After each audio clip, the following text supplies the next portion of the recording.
Hi, boys and girls. I hope you had a wonderful and restful weekend.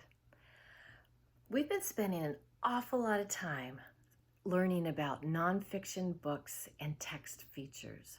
Remember, nonfiction books teach us facts. They teach us about things in our world. And text features help us understand what the author is trying to teach us and how to find information in the book. So before we begin reading our next book, let's review the text features you've learned about already.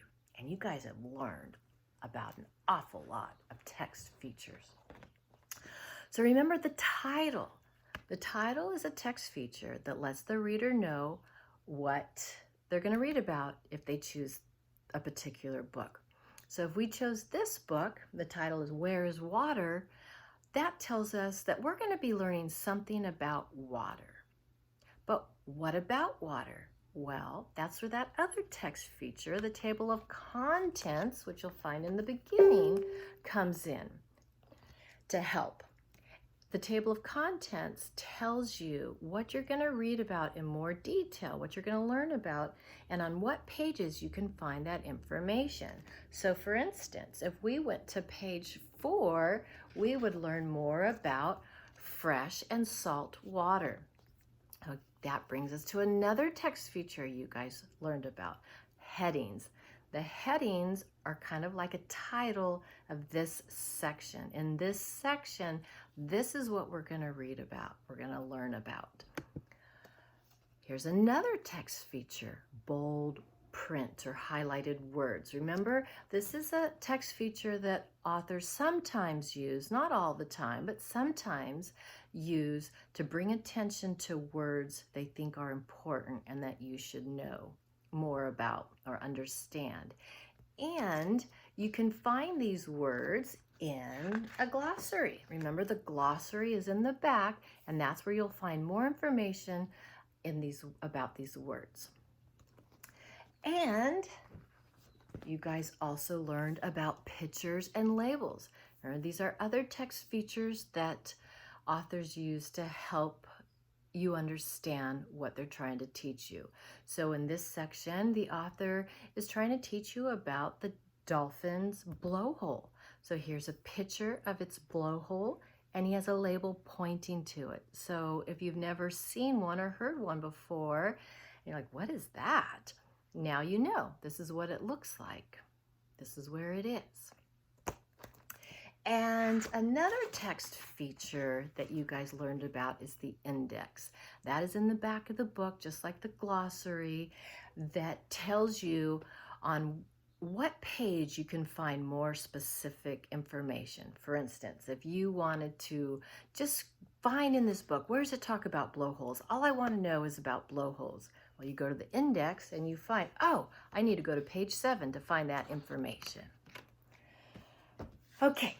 So this week and next, we are going to start reading about sea animals.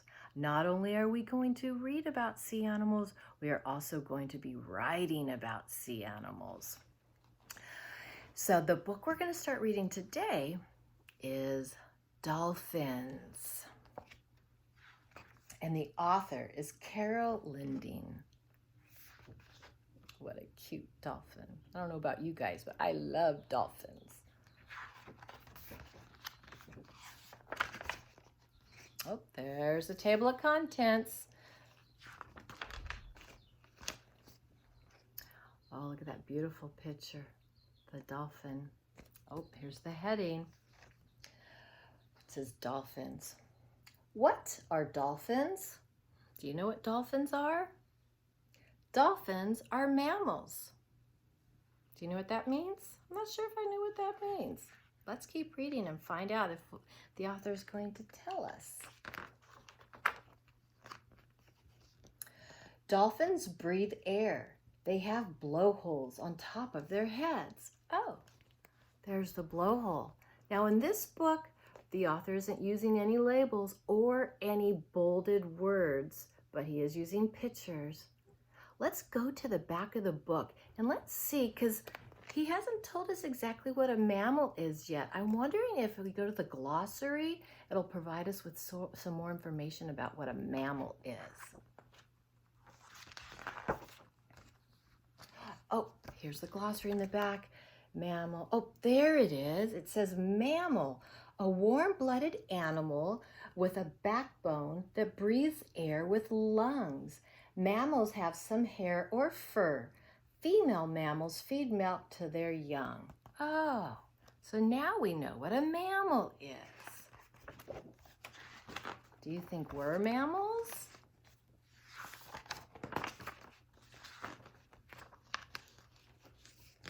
Let's keep reading.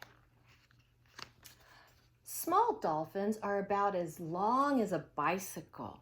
That's about 5 feet long. It's kind of big.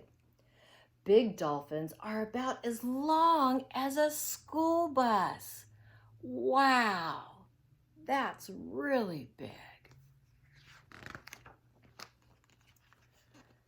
Swimming. Oh, I bet we're going to learn about how dolphins swim in this section. Dolphins swim fast through water. Dolphins move their tails up and down to swim. Can you move your hand up and down?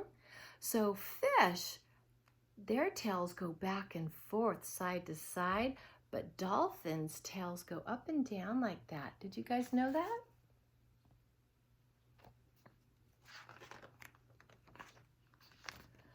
Dolphins steer with their flippers.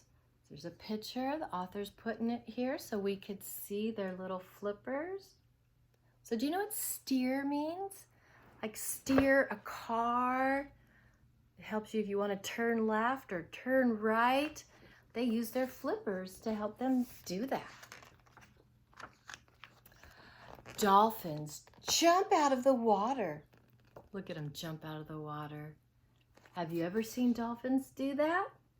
I've seen dolphins do that in Santa Cruz. I love it when they do that. Dolphins play together.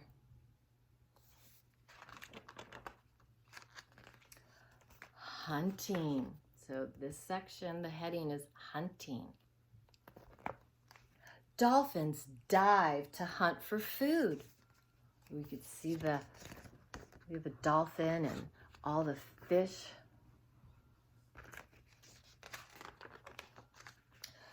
Dolphins catch fish and other animals with their teeth.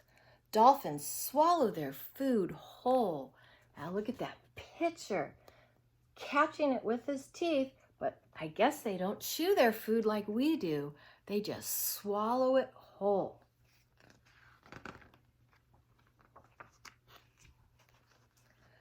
Under the sea.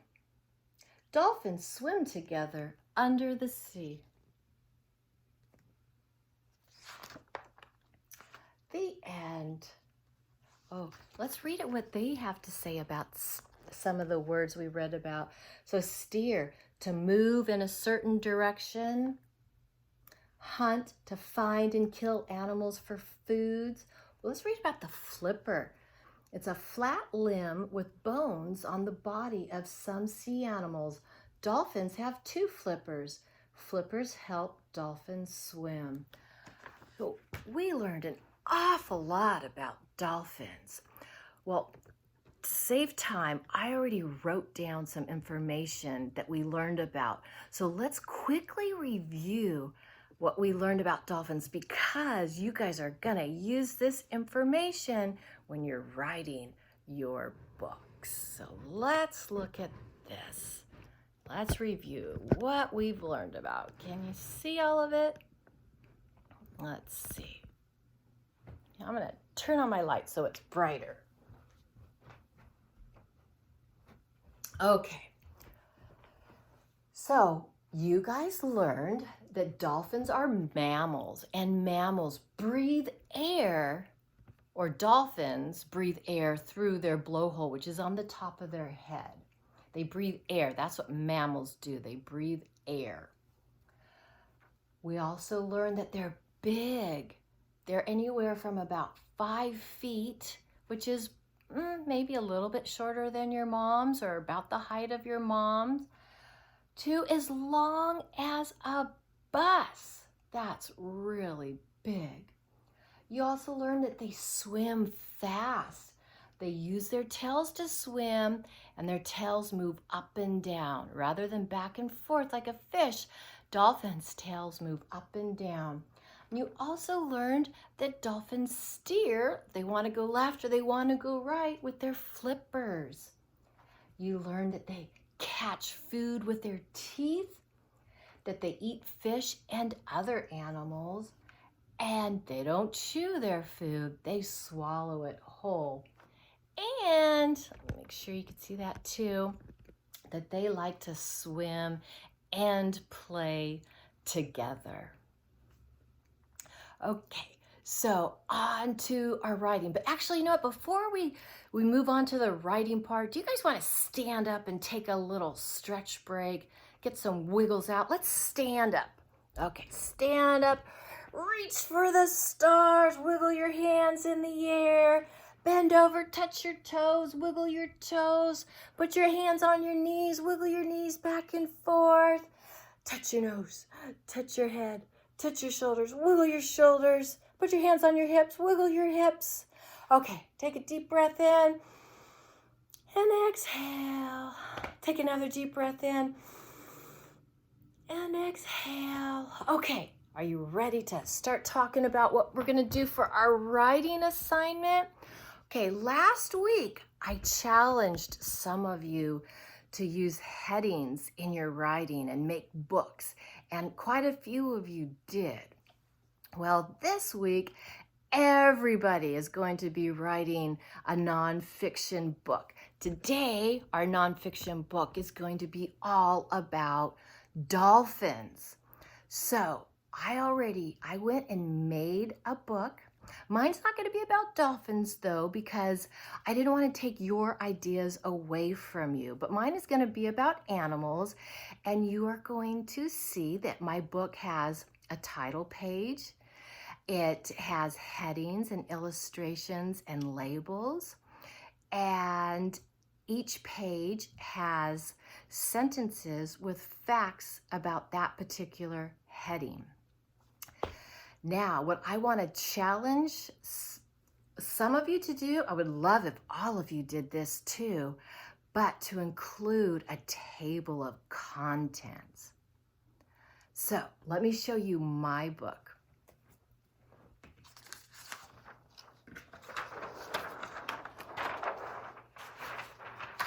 Okay, my book, here's the title page. It says animals, and of course all books have to have the author listed, so I wrote by Miss Roberts.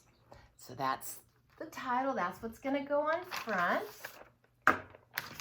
And then the next page in my book, I'm challenging all of you to do this. You don't have to today, but I challenge everyone to include a table of contents. Remember, the table of contents tells my reader, I forgot to put some of the other page numbers down.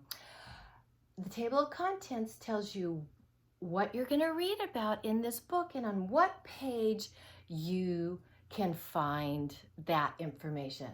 So in my book, what we're going to read about are the different types of animals. We're going to find that on page 2. Where animals live, that's actually going to be on page 3. I forgot to write that. And what animals eat, that's going to be on page 4. I forgot to write the pages. Okay, so on page 2, I have my heading, Types of Animals. Now here's my illustration, and here are my facts that I want to teach my reader. So I wrote, there are many types of animals. Some animals are big and some are small. Some animals fly and some swim. So I provided my reader with a lot of facts, but the facts I provided them with are only about different types of animals. And then in my illustration shows the different types of animals there are. So there's a bird, a bird, and I said flying high, a mouse, a small, elephant, big, and a fish swimming in water. Because remember, I said some animals are big, so I have an example of a big animal. Some animals are small, and I said how some animals fly and some animals swim. So I put that in my illustration with labels to help my reader understand what I'm teaching them. So on my next page in my book, my heading is Where Animals Live. And so that's what these sentences are going to be about, just about where animals live. Animals live in many places. Some animals live in trees. Some live in the ocean. Some live under the ground. And then that's what my illustration is about, where animals live. Let's see, in the trees, under the ground, and in the ocean. And I labeled them to help my reader understand what I wrote about. And then my last page, what animals eat. Here's my heading. And then I wrote facts only about what the animals eat, and I gave some examples. Some animals eat bugs, some animals eat other animals, some animals eat fruit. I want everyone to write a book with at least 3 pages, with headings for each of their page, and with at least 3 sentences on each page. I would like you to include your title page for sure with your name on it. And as a challenge, a table of contents. Remember, the table of content are all the headings and what page you're going to find it on. Remember, when you are done writing, take a picture of your book, all the pages, and upload them to Seesaw. You can also record yourself, video yourself reading your book. Make sure you read the title page, the headings, talk about your labels and your illustration, and upload that to Seesaw. If you need to review what you learned about dolphins, you can rewind the video, but please use that information in your writing. Can't wait to see your nonfiction books, boys and girls. Enjoy. See you tomorrow.